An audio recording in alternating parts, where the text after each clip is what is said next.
I drove into Salmon, Idaho, with no clear feeling, just a quiet dullness that clung to the wheel like frost.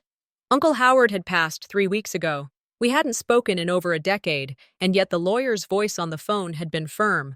You need to come. The will names you. The road up to the cabin wound through a thicket of pine and the kind of silence that made you second-guess your decisions. The tires crunched over leaves that hadn't been swept in years. This place had been forgotten, left to decay and memory. The cabin stood like an apology, tilted, weather-worn, windows fogged with dust. No one else from the family had bothered to show. Not a single car, but mine. The lawyer, a quiet man named Griggs with stiff hands, met me at the porch.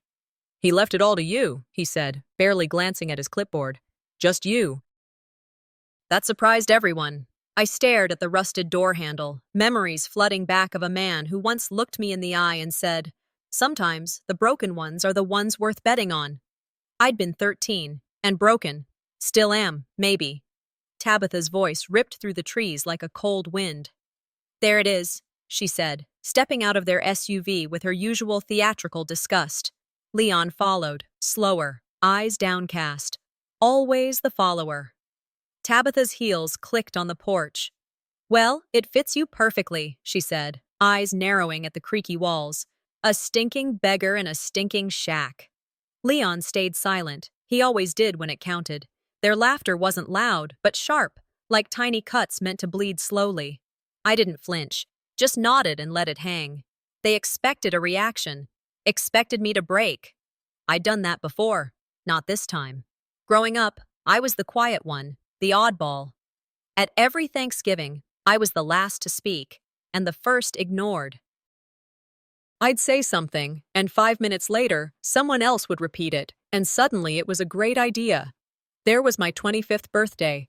Tabitha handed me a wrapped box with a smile too wide. Inside was a used toaster, crumbs and all. The room roared with laughter. I laughed too. I always laughed with them, never at them. But this time, her insult sat differently. It didn't sink, it stuck. I spent the afternoon inside, sweeping years off the floor. Dust, spiderwebs, old tools. I found a picture of Uncle Howard holding me on his shoulders, both of us grinning like fools. There was a box of medals, his from the war, and carved into the back of the kitchen door, in shaky handwriting, "Don't let the loud drown your worth." I touched the words with my fingertips. This place, for all its cracks, felt more real than anything back in my apartment. As I stood on the porch sipping lukewarm coffee, an old woman walked up the path, carrying a basket of apples. "Name's Judy," she said. "Used to bring Howard some stew in winter. He spoke kindly of you." She glanced toward the SUV. "You watch them. They're sniffing around, but not for memories. That one," she nodded toward Tabitha. "She's flipped 4 cabins in the last 2 years. Word is your brother's neck-deep in some debt." I didn't respond, but my grip on the cup tightened. Later that night, as I sat by the fire, my phone buzzed, a text from Leon's daughter. "Auntie, I heard what she said. I'm sorry. I don't think it's fair." I read it twice, then stared into the flames. Something quiet inside me softened. Maybe I wasn't entirely alone in this. Then I saw it, the missing page in the will, folded, tucked, and almost burned. I woke up with the fire long gone cold and the page still clenched in my hand. The will, or rather, what should have been all of it. That extra sheet, I'd found it folded beneath a false bottom in the drawer, its corners soft like something hidden for safekeeping, or perhaps something someone hoped wouldn't be found. Addendum A, it read in sharp, clean print. It detailed a single clause. If the cabin was sold within 12 months, the proceeds would be donated to a veterans charity. No exceptions, no loopholes. It explained a lot. Tabitha's eagerness, her rushed trip up here, the way she looked at the cabin like it was a fixer-upper jackpot. But she didn't know about this. Not yet. I sat there staring at the words, remembering how Uncle Howard once said, "Some things aren't for flipping. They're for fixing." Back then, I thought he was just talking about his broken radio. Maybe he meant me. Or maybe this whole place. My fingers trembled, not from fear, but the weight of what I now held. Leverage. For once, I wasn't the one fumbling for answers. I had one. Quiet, sealed, and legal. The sound of tires on gravel broke the stillness. I slipped the paper into a book on the shelf before Leon knocked. He stood alone on the porch, hands in the pockets of his jacket.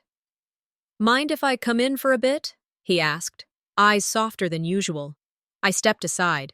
No need to make it harder than it had to be. He sat in Dad's old recliner, glancing around like someone scanning for cameras. "So, you thinking of staying long?" he asked casually. "Maybe."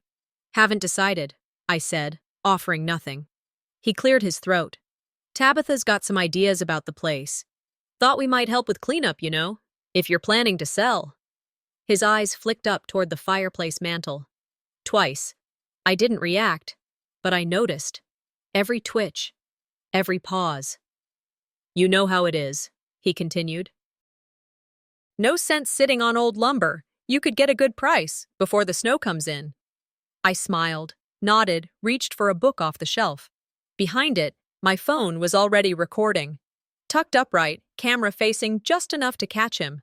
I'd learned silence wasn't weakness, it was strategy. And this was documentation. Later that afternoon, I drove into town. The law office was 2 blocks off Main Street, next to a barber that hadn't changed its sign since the 60s. Carla, the junior associate, greeted me with wary kindness. She wore glasses too big for her face and had a pen mark on her thumb. The kind of person who caught details others missed. "I found this," I said, handing her the folded paper. "It wasn't with the envelope."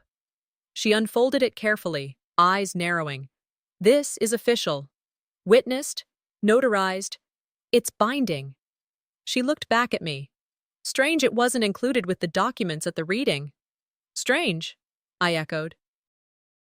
We both knew what we weren't saying. Tabitha. She could have intercepted it, moved it, or just assumed no one would dig deep enough to find it. Carla offered to notarize a copy and hold it in their secure files. I agreed. It was time to start backing things up. As I left the office, I caught my reflection in the window. A little older, a little steadier. For the first time in a while, I didn't feel like I was apologizing just by existing. Back at the cabin, I lit the fireplace and sat with a pen and notebook. It had been years since I'd journaled, years of swallowing words before they even reached the surface. I began listing them, every insult, every dismissal, every time they acted like I was invisible, not to wallow, but to see it clearly. For years, I thought being quiet was the same as being peaceful, I wrote. It's not. I wasn't planning revenge, not in the way they might. But clarity? That was power too. I decided I wasn't selling. I'd fix this place with my own hands, reclaim something they never thought I could. Shifting furniture in the living room, I found an old family photo behind a shelf. Everyone was there. Mom, Dad, Leon, even Uncle Howard. But not me. I remembered that picnic. I was there, holding the camera. It made sense now. I'd always been left out, not loudly, not cruelly, just quietly, conveniently, but no more. One nail, one beam, one boundary at a time. I'd write myself back in. And then Tabitha returned, with a clipboard, a smile, and a plan she thought I hadn't seen. Tabitha showed up mid-morning like she owned every plank and beam of that old cabin, clipboard in hand, acted helpful, straightening crooked tools, dusting furniture. But I saw the edge of her tone when she said, "Quick sell to cover legal fees and improvements." She used words she didn't mean, words built to push me out. She quoted Uncle Howard. He always wanted all of us to benefit. I heard it false in her voice. And I found one more twist. A flyer from a real estate flipper in Boise slipped behind the cabinet door. She knew people I didn't. I kept still. Let her think I was passive. Then, while she was in the bathroom, I snapped a photo of her proposal documents. Quiet power. Later, I needed air. Walked into town, rain just threatening overhead. At the cafe, I ordered black coffee. Sat alone. My mother's voice echoed, "Don't pick fights you can't win." I looked at strangers laughing over newspapers. Overheard a woman at a nearby table. "My boss keeps promising promotions and never delivers." Familiar, that ache. I journaled. Silence never made me noble. It made me invisible. That afternoon, I went to Judy's. She lives in the house with the overgrown garden, windows warm even when the wind bites. Told me she saw Tabitha at the post office a couple of weeks back, asking about property tax assessments, asked about councilmen. She's 2 steps ahead, Judy warned. She handed me a small rusted key with a ribbon. Your uncle left this at my place, said you'd need it. Back at the cabin, I tested that key on a side door I never dared open. It fit. Behind it was a storage room. Boxes stacked high. 1976-2001. Old letters in fading ink. Journals written by Uncle Howard. One had, "To my quiet girl" on the envelope. In his handwritings, "They'll come for the wood, but not the roots. Protect what matters." Then blueprints tucked between journals. An extension of the cabin, never filed with county records. A part of the home that legally didn't exist. That was my leverage. At dusk, I sat by the fireplace. Flames jumping, shadows dancing on old wood. I reread Quiet Girl and the blueprints. I am not a burden. I am not an accident, I whispered to myself, chest tight, anger simmering but under control. I found a proposal copy from Tabitha, neatly folded. I didn't burn it. I folded it tighter and placed it in my desk drawer. Instead, I opened a laptop, drafted an email to Carla. I need land development records, quietly. My plans were no longer whispers. They were architecture. And then I heard something, wood creaking just outside the shed. Watching. The trail from the cabin to Judy's place was damp with leaf mold and pine needles, crunching underfoot like old bones. The air was sharper than the day before. I pulled my coat tighter, feeling the weight of things unspoken pressing on my chest. When I reached her porch, Judy was already outside, sitting on the swing, a knitted throw over her lap, eyes scanning the tree line like she expected something to walk out of it. "Come on, sit," she said, patting the cushion beside her. We sat there in silence for a minute or two before she spoke. "Your uncle used to carve initials into the doorframe of that side shed. Said it was a promise, a way to protect the roots." She reached into a shoebox beside her chair and pulled out an old photo, faded, bent at the edges. It showed him standing at that doorframe, hand on the carving. Behind him, just barely visible, was my jacket sleeve. "He always knew you were watching, said you paid attention." That hit harder than I wanted it to. I swallowed, blinked too fast. He saw me, even when the others didn't. Inside, the smell of stew drifted out, beef and something smoky, earthy. Judy brought me a bowl without asking. I cupped it like a memory. That smell, it took me straight back to his kitchen, me standing on a stool, stirring too slow. "Good flavor comes from patience," he'd say, "not speed." Then I heard Tabitha again in my mind. "You stir forever, but what do you build?" That day, I laughed with her. I wanted to fit in. Now it tasted bitter, but not bitter enough to stop me. The door creaked. Margaret walked in first, Judy's friend, and behind her came Leon and Tabitha. "Just passing by," Margaret said, like we were all in the same book club. Judy's eyebrow twitched, but she played host. Tea was poured. Cookies passed. Small talk. Then Tabitha did what Tabitha always does. She smiled at no one and said loud enough for everyone to hear, "He always looked like a guest here, didn't he?" Margaret chuckled. Leon sipped tea like it might save him. I felt every word tighten inside me, but I didn't flinch. I reached for a napkin, pulled a pen from my bag, and began sketching the carving Judy showed me. My uncle's way of saying I belonged. I didn't care if they saw. In fact, I hoped they did. Back at the cabin that night, I sat on the floor with the folded bird from the funeral in my palm. The way its wings curled in, the deliberate shape, small but crafted. The carving, the bird, they weren't accidents. They were legacies in code. I whispered, "The quiet ones build legacies in hidden places." I lit a lamp, laid out the cabin blueprints again, drafted an email to Carla, asking if initials could be included in future deeds. I started a letter to the council requesting tax assessments, step by step. Then I circled the unregistered extension on the blueprint, marked boundaries with red ink. That night, under moonlight, I made a promise. Every inch of this house would remember I was here first. Every name on paper, every mark on wood would bear my presence. Just as I placed the pen down, I heard a noise. Not the wind, not animals.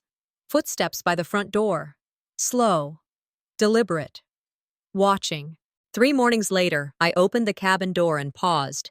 There it was, a plain envelope, sealed tight, taped to the wooden frame like a message meant to taunt, not inform. No name, no return address, just sitting there like it had every right. Inside were printed screenshots, messages between Leon and a realtor. They weren't even trying to hide the language. Make her think the market's dipping. She'll want out before she drowns. Push her before she lawyers up. She's not sharp, just stubborn. I stared at the words, the casual cruelty of them. It wasn't just greed anymore. It was performance. They wanted to break me. I laid the papers out on the table, took pictures with my phone, and said aloud to no one, "Now I know the game." That afternoon, I drove into town and walked into the county records office. It was colder than usual inside, or maybe it was just me. The clerk, a young woman with wary eyes, hesitated when I asked for the full file on the cabin property. After a moment, she slid a manila folder across the counter. "You didn't get this from me." Inside, tax liens, ownership shifts, and something new. An appraisal reassessment request filed just a week ago. Requested by Tabitha. Status: pending, awaiting resident's signature. My fingers tightened around the folder. I asked for a pen, wrote a statement right there at the desk. This request was submitted without my knowledge or consent. I request an investigation. The clerk didn't say a word as I handed it back, but our eyes met. She knew. I walked out into the late afternoon wind, the folder pressed against my chest like it could keep me upright. By the time I got back to the cabin, it was getting dark. Something felt off. The shed door, the one I'd locked 2 nights ago, was cracked open again. I grabbed the flashlight, stepped outside, and called out, "You forgot I'm not scared of shadows." No answer. But I heard it. A faint rustle down the trail, not fast, not running. Just leaving. I locked the shed tight, added an extra bolt to the back door, and pulled out an old motion sensor I found buried in the toolbox. Set it up on the porch, checked it twice. They want fear to drive me out, but all it's doing is driving me deeper in. Around 7, Leon showed up with a grocery bag and a half-hearted smile. "Supper?" he said. "Just one last meal, before things get messy." I let him in. Set 2 bowls on the table, poured soup without speaking. He didn't touch his spoon, just looked at me, all calm and false concern.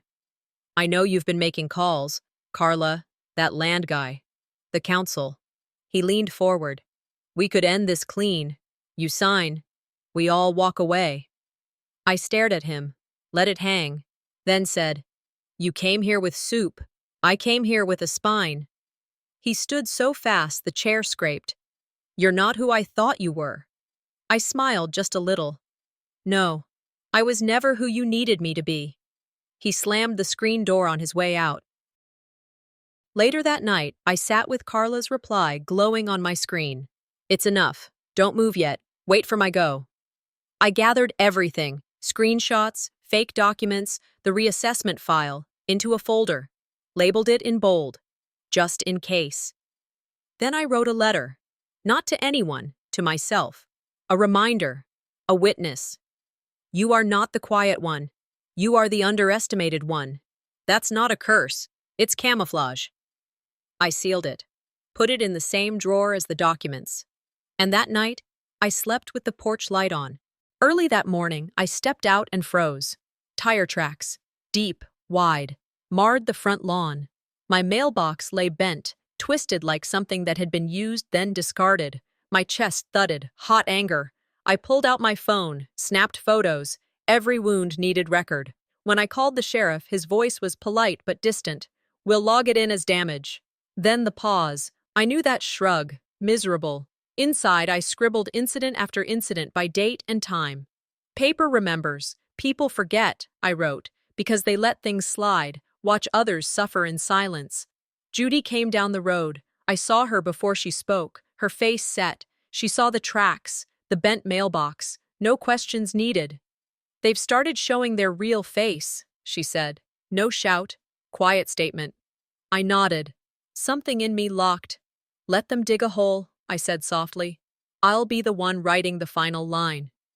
That afternoon, I drove to the hardware store. Needed lumber, bolts, a fresh lock. The bell rang when I entered. I saw Tabitha near the paint section, her cart heavy with supplies. She caught sight of me. Pause. Smile.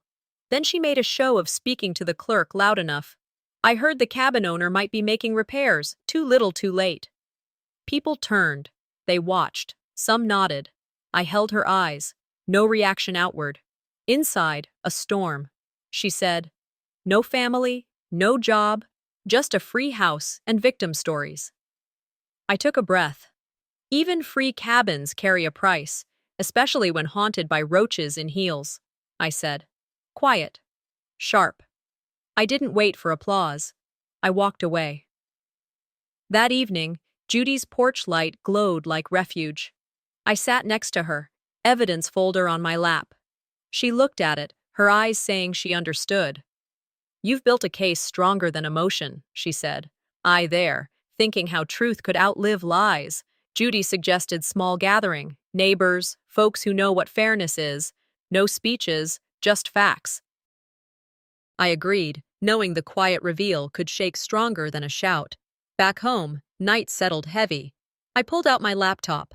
Carla's messages lit the screen. She said the new proof, the pattern, they're enough. She advised I send legal warning or expose them when there's no room for misinterpretation.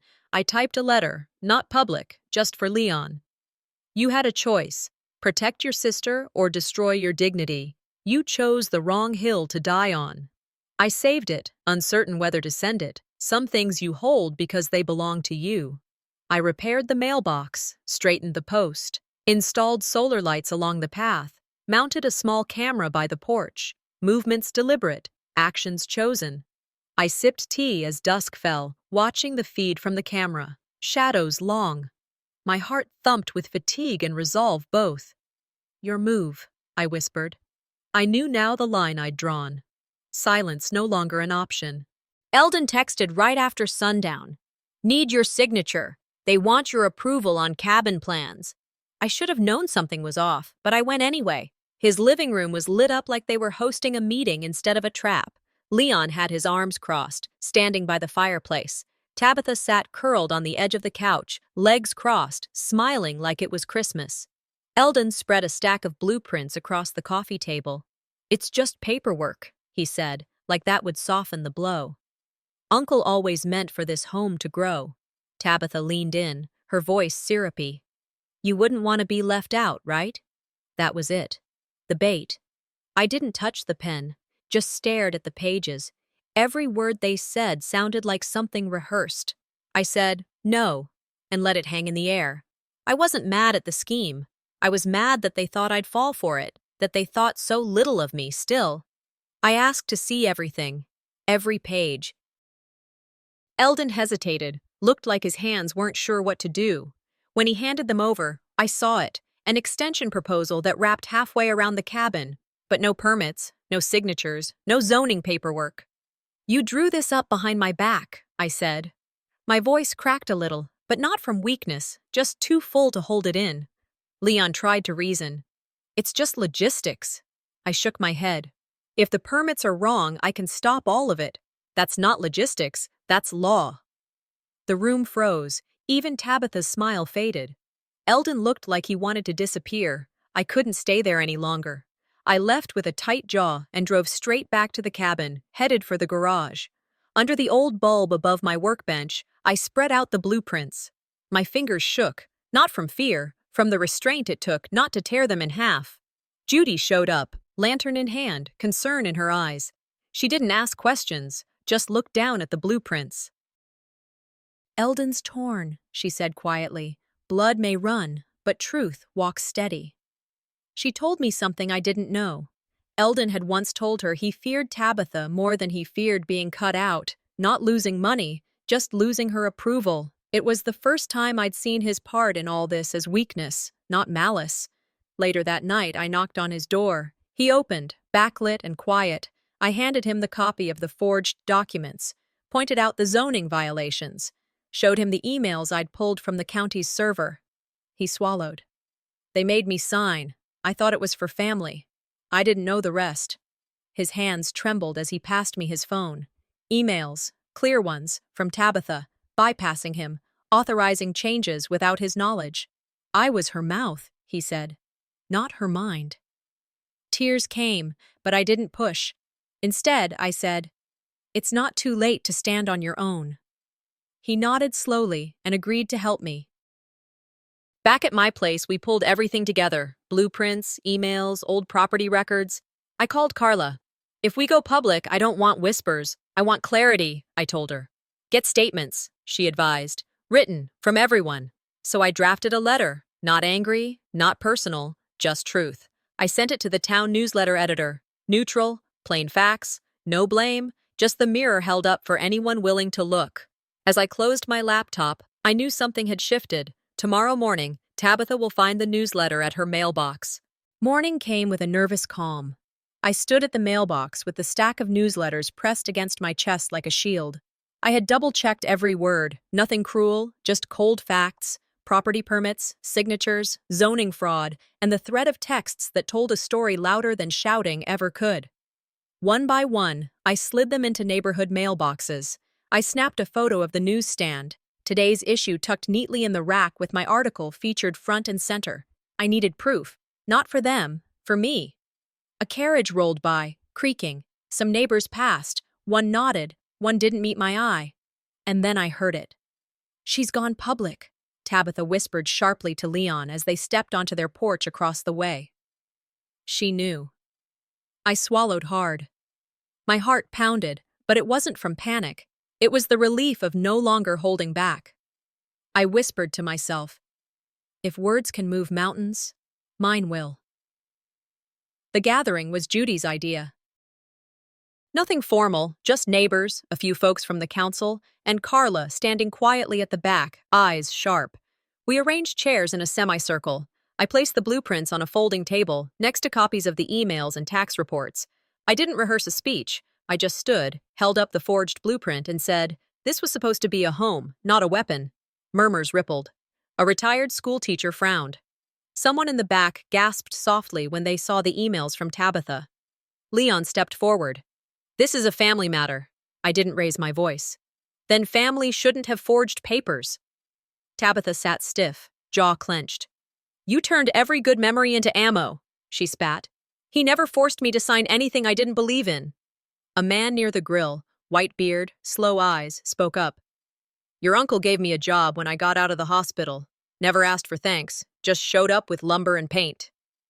That cracked something open. The crowd shifted, arms uncrossed, eyes softening in my direction. And Tabitha knew. Her voice rose, lost its rhythm. I said plainly, "You changed the names. You falsified documents. You hid what mattered." The silence that followed was thick. My hands trembled, not from fear, but from the sharp new feeling of holding ground, of being heard. Then Hank, Judy's cousin, lifted his phone and showed a screenshot. "It's online," he said. Someone posted the blueprint to the local paper's page. Within hours, an article spread. "Local woman criticized for real estate tricks." Tabitha's face sat dead center of the header.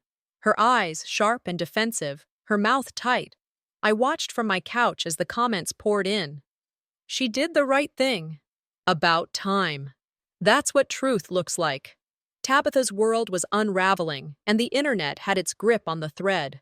I spotted her through the window around sunset, pacing her driveway, phone pressed to her ear. Her gloves were still spotless, nails polished to perfection, but something about it felt artificial now, shiny armor on a rusted soldier. That night, I heard gravel crackle in the drive. I didn't check the window. I opened the door first. Tabitha stood at the bottom step, arms folded. "You think you've won?" Her voice was brittle, almost hoarse. The firelight from inside the cabin lit up the edges of the doorframe, the carvings Uncle had done himself years ago. I stood tall in front of them. No, I said. I think I've just started. She stepped forward, words sharp. You think you're better than us? You think the world is gonna pat you on the back for dragging your family through mud? No, I said again. I think they'll see I cleaned off the mud you all buried me in. Her breath hitched. I knew neighbors were watching. Through blinds, behind curtains. She knew it too. But I didn't need them to see for me to feel it. This was my porch. My ground. My story. And just as she opened her mouth to spit another line, sirens wailed in the distance. Flashing lights painted red and blue across the trees. A cruiser turned up the driveway. Somebody had called the sheriff. 2 weeks passed. Leaves began to rust. The air changed. Less sharp, more grounded. I sat on the porch with a warm mug of cider in my hands when the sheriff's truck pulled in slow and easy. He stepped out without his usual clipboard, just a calm nod. It's wrapped up, he said, leaning against the post. Tabitha's settled her charges, fines, apology letter, done quiet. No jail time, no courtroom circus, but it's on the record. I nodded, taking it in. I wasn't waiting for a parade. That's not what this was about. He added, you didn't just win something back. You reminded people they could stand, too. I didn't say much, just a quiet thank you as he tipped his hat and headed off. I watched the dust settle behind his tires. I stayed there a while. That afternoon, I sat across from my attorney at her office downtown. She smiled, handed me the file. It's done. Your name's on every deed. The zoning's corrected. It's yours now. Fully. Back home, I pulled out the old family album, yellowed at the corners. Uncle Ross's photo stared up at me, steady and silent. I slipped the final deed in next to it. No fanfare. Just a small, quiet click of the binder closing. That weekend, I wandered past the community garden. It used to be plastered with signs reading "Founded by Tabitha Dorn." Now the sign simply said, "Volunteers welcome." I rolled up my sleeves. The next few hours were spent handing out seedlings, tying up tomatoes, handing Miss Betty her reading glasses when she dropped them in the dirt. I laughed, harder than I had in months. I met May there, older woman, used to nod too much at Tabitha's potlucks. She looked sheepish. I was wrong. We all were, a little. I said gently. Sometimes the soil needs turning before anything can grow again.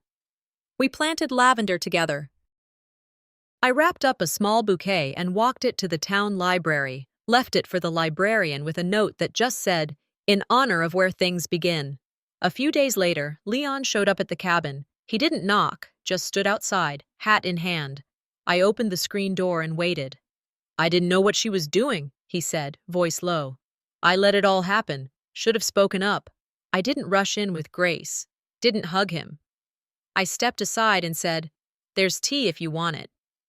We sat for a long time without talking. The tea cooled. Finally, he said, "I can't change the past."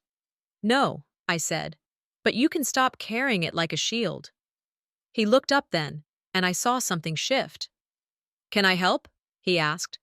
"Maybe fix the shutter on the shed. Start with that." We talked about the shed, then about childhood, about sneaking cookies off Aunt Lydia's tray and hiding under the porch. There were holes in the stories, but they still held us. I told him, "Silence isn't neutral." "Yeah, it's just easier." He nodded. The next week, the cabin changed. Bit by bit, I painted beams, hung photos of the valley in summer, lit the fireplace that hadn't burned in years. I started something new. Sunday nights, people came. Older folks, young couples, kids with muddy boots, storytelling circle. No scripts, no judgment. We passed stories like heirlooms. I hosted, but the cabin did the real work. It didn't just hold people. It held possibility. One morning, I found a journal tucked behind some boxes. Aunt Lydia's. Her handwriting danced across every page, full of notes and prayers and poems. One line stuck with me. "Even ruins can shelter miracles." I placed the journal on the mantel beside a photo of the garden blooming. That night, I wrote in my own journal, "We're not just what happens to us. We are what we rise to become." Before bed, I walked the fence line. The wind picked up, soft, full of breath. The trees hummed, low and content. I smiled, not because it was over, but because I was still here. And this cabin, it didn't save me. I saved myself here.